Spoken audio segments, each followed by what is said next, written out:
Hello, I'm Lara Kulcherson and this is Newsfeed, your dose of what people are talking about online. In a surprising move, Meta is deleting Facebook and Instagram accounts of AI characters that it rolled out over a year ago. That's after screenshots of conversations between the profiles and the platform users went viral. These AI profiles were part of Meta's experiment to make social media more entertaining and engaging. They posted AI-generated pictures and even answered messages from users. However, things took a turn when conversations with these AI characters went viral. Users discovered that Liv's creator team lacked diversity, sparking controversy. Some users also reported that they couldn't block these AI profiles, adding to the confusion. Meta's AI profiles were managed by humans and were part of an early experiment. The company has taken them down to fix a bug that prevented users from blocking these accounts. Meta introduced these AI-powered profiles in September 2023, but deactivated them by mid-2024. The reason, it says, was to fix a glitch that had prevented people from blocking the automated profiles. Connor Hayes, who's the VP of Product for Generative AI at Meta, he said over time they expect profiles like this to exist on Instagram and Facebook, just like any other user. As we're already seeing, Hayes said that they'll have profile pictures and bios and continue to share content all powered by AI. Hayes went on to say that Meta's key priority is to make the apps more engaging and entertaining, and Meta also reportedly wants to focus on how AI can enhance social interactions over the next few years. More trouble for TikTok as the US state of Utah claims that the platform knew that adults were paying teens to strip, pose, and dance provocatively on its live stream feature. Even more damning, it claims TikTok ignored the findings of its own internal investigations and turned a blind eye because it profited significantly. Another internal probe showed TikTok Live was used to launder money, sell drugs, and fund terror groups. According to TikTok, the lawsuit ignores the proactive measures it's introduced. It claims the complaint cherry-picks misleading quotes and outdated documents and presents them out of context. The state of Utah has filed a new lawsuit naming TikTok today that accuses the company of deliberately manipulating young users in particular through deceptive design practices, and also accuses the platform of using its live streaming to essentially set up a place where people can conduct illegal activity. For example, if there's an adult who wants to ask a child to do something that would be considered child pornography, the new lawsuit suggests that there aren't really good guide rails in place to keep that from happening. Utah's Attorney General says TikTok's own investigation, known as Project Merrimack, was conducted in 2022. It found that hundreds of thousands of 13 to 15-year-olds bypassed the live's minimum age restrictions. Many minors were then allegedly groomed by adults to engage in inappropriate behavior in exchange for virtual gifts. The latest allegations come as TikTok is fighting an imminent ban scheduled to take effect on January 19th.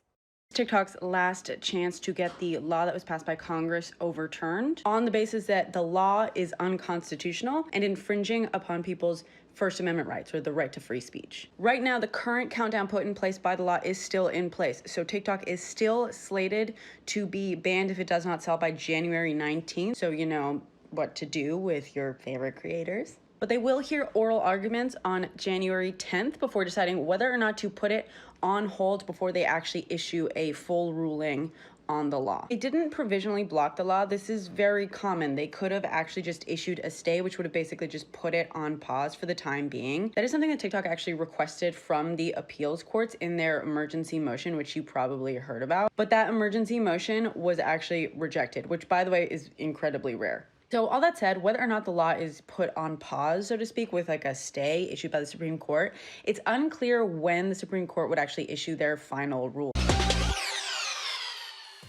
Every so often, we come across a trend that's not only fun, but actually useful.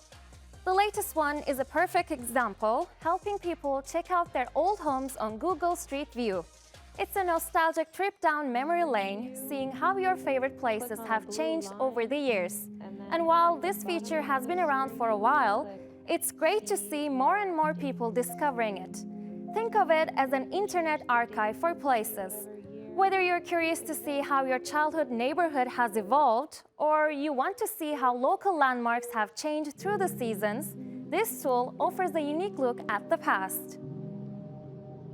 Google Street View is this car that goes around showing you all the streets in almost every corner of a country, and it seems like every year that goes by they unlock more and more countries. 10 years ago, Google Street View only covered this land area, and nowadays it is all of this. In fact, that first map I showed isn't even completely accurate. They're missing large portions of Kazakhstan that now Google has. So back in 2014, this map was considered pretty amazing, even without all of the nation of Germany or Austria, even with only the southern part of Africa. And to top it all off, only a handful of Asian nations. You got Japan, Taiwan, and Thailand. That's about it. And then random roads in Russia, I suppose. But nowadays, look how much they've grown. Even in North America, they have a lot more coverage of Mexico. They seem to have maybe 75% of South America down. I mean, there's not a whole lot of streets in the Amazon rainforest. Venezuela is going to be hard to get to, too. There's more places in Africa than ever before. We got Kenya and Nigeria, a little bit of cities in Madagascar. They practically have the entire continent of Europe, excluding Belarus and Bosnia for whatever reason. I mean, look how much coverage they've extended into Russia, and probably the biggest of all, almost every corner of India. That's a huge achievement. They also have all the streets available for South Korea and the Philippines and large portions of Indonesia. Again, like I said, what's going to happen in the next 10 more years by 2034? Although the feature works best on a desktop browser, you can also access it on the Google Maps mobile application. So here's what you want to do. Click on the box located on top right on your mobile phone. Then click on the Street View box. And now click any street view that is highlighted in blue. Down the bottom on your mobile phone there is a text that is highlighted in blue that says See More Dates. Click See More Dates and it will show you what years and months was this street photographed in. For example, this street was photographed on October of 2007. Social media is buzzing with a new trend, luxury style at a bargain price. Walmart's Birkin bag, dubbed the working class Birkin, has become an obsession for many Americans. The bag is a dupe of the ultra-expensive Hermes Birkin, which can cost anywhere between $10,000 and $2 million. Meanwhile, the Birkin is priced at just $80 to $100. It's not surprising that the budget-friendly high-fashion item is always sold out, and people are going to great lengths to get their hands on one. But why are people going crazy over the Birkin when there are many other knockoffs on the market? Is the Walmart Birkin a new symbol of the revolution of the working class? Some people do think it will bring the value of Hermes down. Others view it as a way to ridicule rich people who can afford a real Birkin. Others say it's a way to stick it to designers and their ridiculously high prices. Now, I don't believe this is going to affect Hermes at all. They're still going to be thriving and selling their bags to rich people who are still going to be rich. By the way, the 1% couldn't care less that us peasants are buying and wearing replicas. Industry professionals have a more serious take on the bag. They're concerned about the impact the Birkin will have on exclusivity and the legal repercussions for Walmart.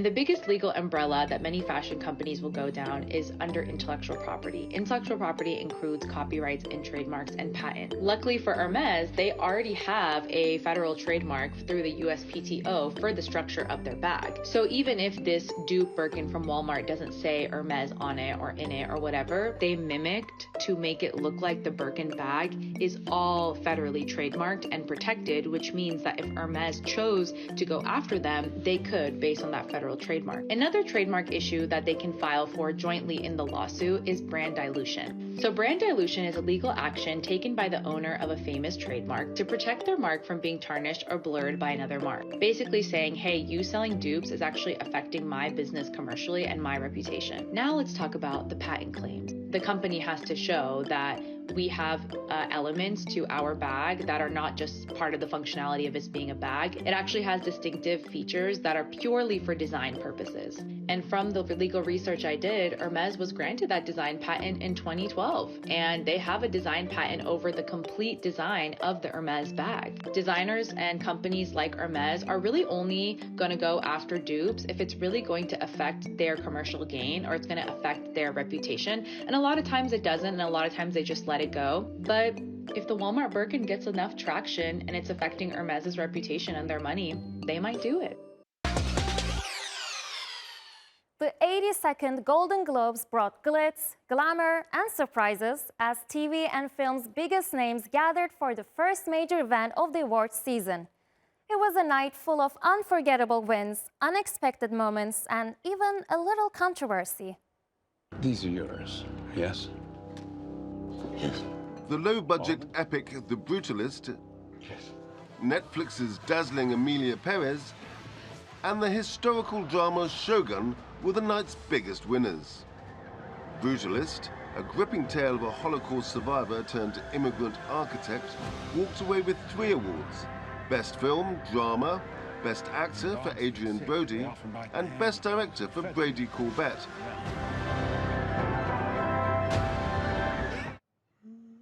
Meanwhile, Emilia Perez, the most nominated film of the night, cleaned up with 4 awards, including Best Film, Musical or Comedy, Best Supporting Female Actor for Zoe Saldana, Best Original Song, and Best Film Not in the English Language.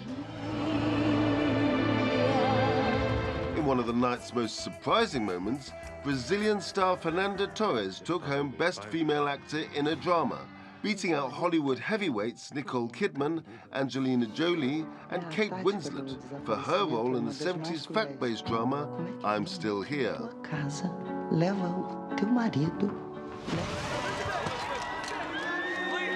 And after 45 years in the industry, Demi Moore finally nabbed her first Golden Globe for Best Female Actor in a Musical or Comedy for The Substance.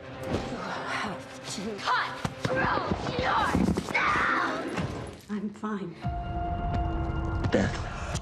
In the TV categories, Shogun dominated the drama field. The historical epic won Best Drama Series and made history with acting awards for Hiroyuki Sanada, Anna Sawai, and Tadanobu Asano. To show your true heart is to risk your life. I really don't know where it's going to end. Netflix's Baby Reindeer was another standout, taking home Best Limited Series and a supporting award for Jessica Gunning. Martha, please let go. Don't you dare! You guys are gonna have a fabulous time. Meanwhile, Hacks claimed Best Comedy Series, and Jeremy Allen White snagged Best Male Actor in a Comedy for his standout performance in The Bear. Refire! It's not perfect, it doesn't go out. You're green.